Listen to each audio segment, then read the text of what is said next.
우리가 그 영양제보다도 약이 우선이라는 말씀 아까 제가 드렸는데요. 우리가 자꾸 그 약을 친구처럼 생각을 하세요. 친구처럼 생각하지 마시고 내 몸을 도와주는 일꾼이다 생각하시는 것이 필요할 것 같습니다. 그래요. 약에 대한 두려움이나 낯섦을 좀 떨쳐버리고 무엇보다도 처방받는 전문 의약품이 우선순위라는 점 다시 한번 기억하셨으면 좋겠습니다. 네. 근데 우리 안정미 어머님처럼 많은 분들이 이제 약 드셔야 합니다라고 들으시면 좀 궁금증도 생기고 여러 가지 고민이 드는 게 사실이에요. 그래서 이 내용 준비했습니다. 의사 선생님들이 진료실에서 가장 많이 받는 질문 저희가 5가지로 한번 정리를 해봤거든요. 예. 약 관련 질문 5가지. 첫 번째는 번째는요.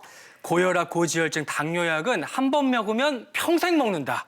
그래서 일단 안 먹었으면 좋겠어요. 이렇게 말씀하시는 분이 그렇게 많다고요, 약 교수님. 네, 맞습니다. 저도 네. 진료실에서 환자분들을 보면요. 이렇게 설명을 드리고 약을 시작하기까지가 굉장히 시간이 많이 걸리고 뭐 개인적으로 굉장히 부담스러운 경우도 있습니다. 그만큼 네. 환자분들은 약을 이제 한번 드셔야 되겠습니다라고 말씀드리면요. 평생 드셔야 될 것을 두려워하신 나머지 그러니까 시작조차 하지 않으신 경우도 굉장히 많습니다. 하지만은 뭐 이렇게 생각해 보십시오. 약을 안 드시면 얼마나 좋겠습니까? 저도 마찬가지로 행복할 텐데 약을 드셔야 되는 상황에서는 아까 제가 설명드린 안경처럼요. 꼭 드셔야 되는 게 좋습니다. 그러니까요. 사실 저도 초기 당뇨가 있어서 아침에 식사하고 당뇨약을 하나 먹는데 저녁에 운동을 1시간 하니까 당이 뚝 떨어져요. 이거 또 안 먹어. 그러다가 또 올라가 먹으니까 저도 사실은 뜨끔하고 반성하겠습니다. 네. 근데 이제 우리 하 교수님께서 안경 쓰는 거에 비유를 해주셨지만 안경도 처음에 눈 나빠지기 시작할 때부터 잘 껴야 되거든요. 이 약도 마찬가지로 초기에 진단받았을 때 잘 챙겨 드셔야 좀 합병증도 막고 좀 치료 성과가 좋다면서요, 신 교수님? 네, 맞습니다. 네. 그 당뇨병의 경우는요, 당연히 식사 조절도 중요하고 운동요법도 굉장히 중요한데 무엇보다 중요한 것은 진단 초기에 한 가지 이상의 약제를 쓰는 것이 나중에 이후에 합병증 발생을 아주 굉장히 많이 줄여준다는 연구 보고들이 있습니다. 또한 고지혈증이나 고혈압도 마찬가지인데요. 일단은 약을 드셔야 되는 상황이라면은 약을 시작하시고 드시는 게 네. 어떤 치료 목표에 잘 도달하게 하는 게 굉장히 중요하고요. 이렇게 되면 나중에 사망률이나 어떤 합병증 발생도 획기적으로 줄여주는 것으로 알려져 있습니다. 그러니까 네. 그 평생 먹는 거를 걱정할 게 아니라 만성 질환에 있어서의 복약은 음식 조절이나 뭐 운동처럼 내가 평생 관리해야 되는 생활 습관이다. 이렇게 생각하시면 좋을 것 같아요. 건강 습관처럼 지켜주시고요. 두 번째 질문입니다. 약은 오래 먹으면 내성이 생기나요? 처방약 개수가 계속 늘어나네요. 안 들어서 계속 늘어나는 걸까요? 이거 궁금하네요, 신 교수님. 대부분의 이런 혈압약이나 당뇨약 그리고 고지혈증 약들은요 내성이 없습니다. 안심하고 꾸준히 드실 수 있습니다. 다만 이런 질병이 만성으로 가기 때문에 질병이 경과하면서 여러 질병들이 또 추가되고 합병증이 발생되면서 약의 개수도 늘어날 수 있는 거죠. 또 약을 먹다 보면은요 내가 약에 의존하다 보면은 건강한 생활 습관 그리고 식단, 운동 이런 걸 소홀히 하게 되면서 또 병이 진행될 수도 있는 부분입니다. 그렇기 때문에요.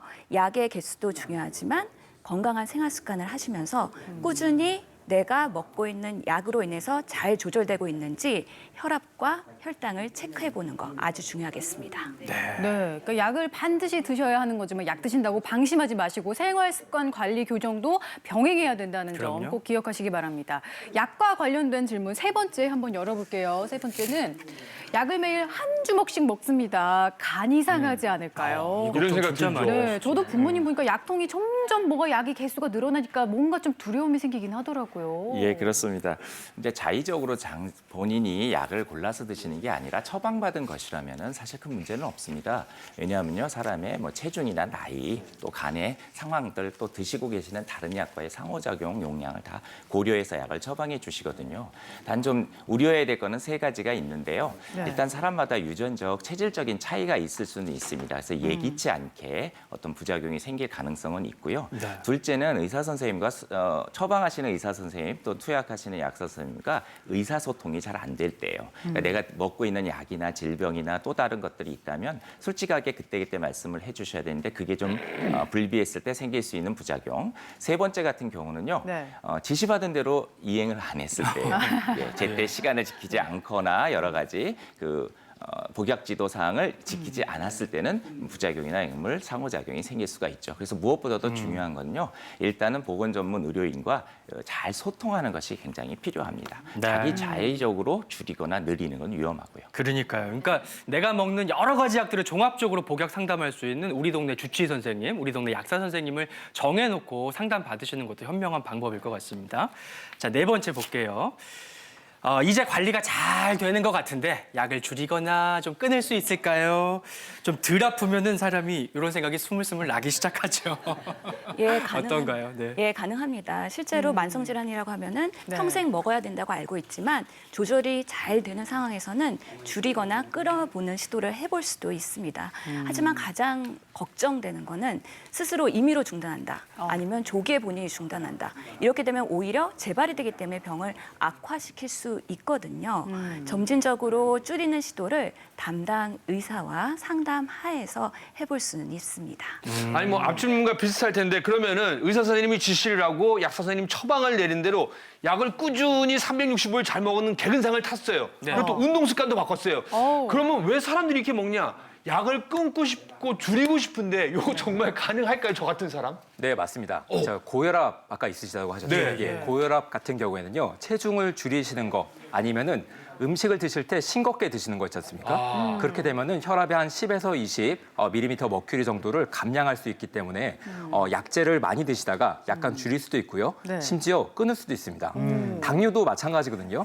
열심히 생활 습관이 개선이 되고 이런 것들이 밑받침이 되면은 드시던 약을 좀 줄일 수가 있고요. 심지어 뭐 일부 예에서는 그 약을 끊을 수도 있습니다. 하지만은 콜레스테롤 같은 경우는 다릅니다.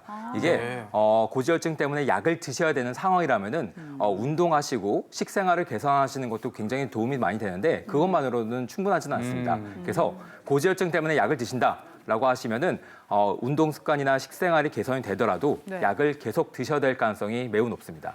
그렇군요. 어떤 약이든 간에 기본 전제는 끊거나 줄이려면 전문의와 상담을 하셔야 그럼요. 되고요. 자가진단 절대 금물이라는 점 다시 한번 기억하시기 바랍니다.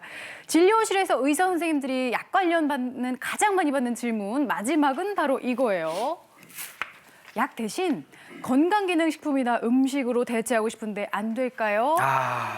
이런 질문 정말 많이 받으실 것 같아요. 저도 왜 이런 생각이 네. 늘 날까요, 교수님? 예, 일단 제 대답은 절대 안 됩니다. 절대 안 된다. 예, 우리나라 문화에 동양 문화에 특히요 식약동원이라고 음식과 약을 조금 동일시하는 개념이 전통적으로 조금 있어요.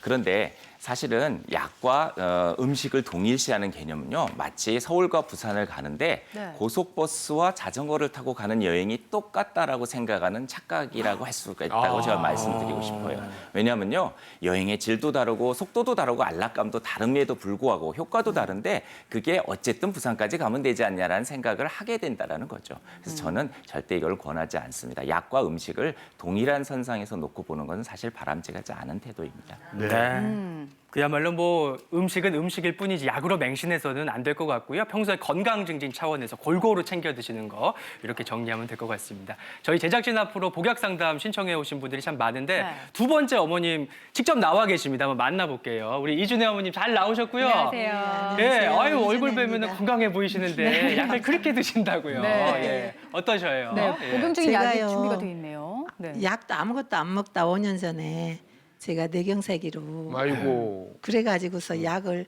이렇게 많이 먹어요. 그러다가 보니까 또 부정맥 약하고 이제 관절 약하고 이렇게 먹으니까 너무 많이 먹어가지고 눈도 안 좋아가지고 눈 이제 순환제를 안과에서 주더라고요. 그런데 그거를 제가 못 먹고 있어요. 약이 너무 많아서. 그래서 그것도 먹어도 되나 또 궁금해서 여쭤보는 건데. 그러니까요. 예. 네. 신 교수님 걱정이 많으신 것 같아요. 예. 예, 안 드셔도 되는 약이라면 의사가 처방하지도 않았을 겁니다.